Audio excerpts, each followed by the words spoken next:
Départemental adjoint du SNUIPP, bonsoir. Bonsoir. En ce premier jour de vacances, 2 mois après la rentrée, c'est donc l'heure du premier bilan pour cette réforme des rythmes scolaires. Premier bilan positif ou négatif?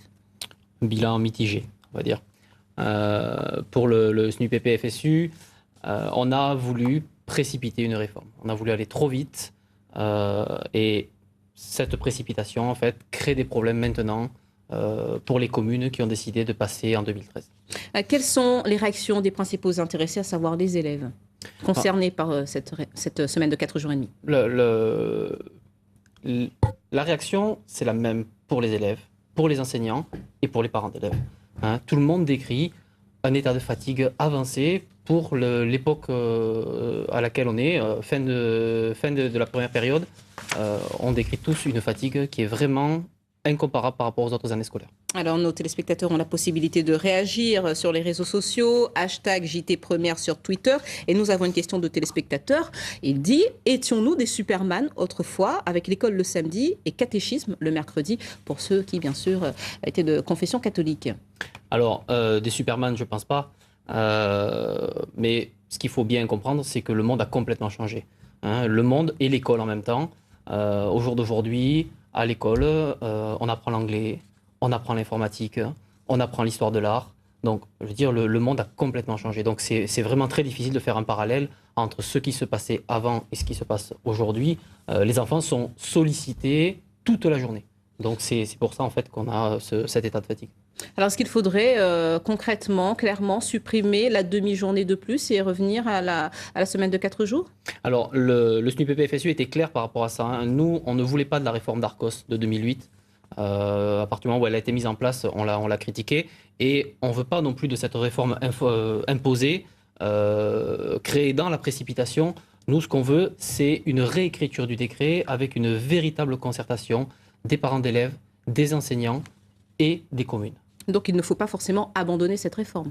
Non, nous, on l'a dit depuis le départ, la position, c'est pas l'abandon, c'est la réécriture. Il y a d'autres pistes, il y avait d'autres choses qui étaient beaucoup plus urgentes que la réforme des rythmes.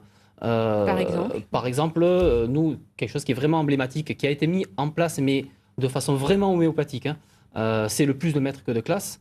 Donc, c'est de pouvoir faire des petits groupes, de pouvoir baisser les effectifs des classes, parce que ça, on sait que ça a un impact réel, immédiat, sur la réussite des élèves. Et donc, c'est ça que demande le SNUIPP.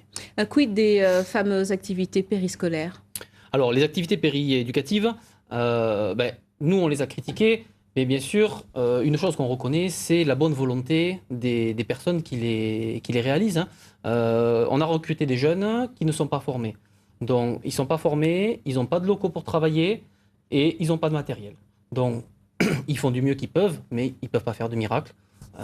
Est-ce que ces activités ont été mises en place dans l'ensemble des communes concernées, 4 communes concernées? Oui, c'est-à-dire qu'en fait, des activités, forcément, sur le papier, elles sont mises en place. Mais ensuite, ce qu'il faut voir, c'est les conditions dans lesquelles elles sont mises en place.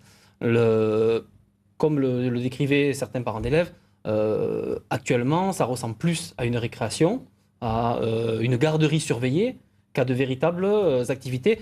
Sans matériel et sans formation, on ne peut pas faire de miracle. Et c'est d'ailleurs une réaction de parents d'élèves. Des parents de Saint-Joseph, par exemple, se plaignent de voir leurs enfants rester à la garderie. Pour l'instant, les activités périscolaires ne seront mises en place qu'à la rentrée d'octobre. On parlait tout à l'heure de choses dans la précipitation. Les communes qui étaient-elles prêtes? Les communes qui ont choisi d'adopter cette réforme? Alors, les communes n'étaient pas prêtes, mais alors pas du tout. Pour vous donner un exemple, il y a des communes qui ont voté le budget pour le matériel des activités péréducatives début septembre. On sait très bien qu'un budget qui est voté début septembre, le matériel va arriver au mieux en décembre, en janvier. Donc en fait, les enfants, pendant 3 mois, ils vont attendre que le matériel arrive. Vous dites que les enfants, les principaux concernés, n'ont pas été placés au centre des réflexions? Absolument pas. C'était l'objectif du ministre, il est louable, mettre l'enfant au centre de la réforme. Et ça n'a pas été fait. Clairement, ce qui a été fait, c'est mettre les problèmes des mairies au centre et tout tourne autour de l'organisation de la mairie. Quand on doit faire les activités périscolaires, c'est pareil. On dit, que peut faire la mairie? À quel moment les locaux sont disponibles?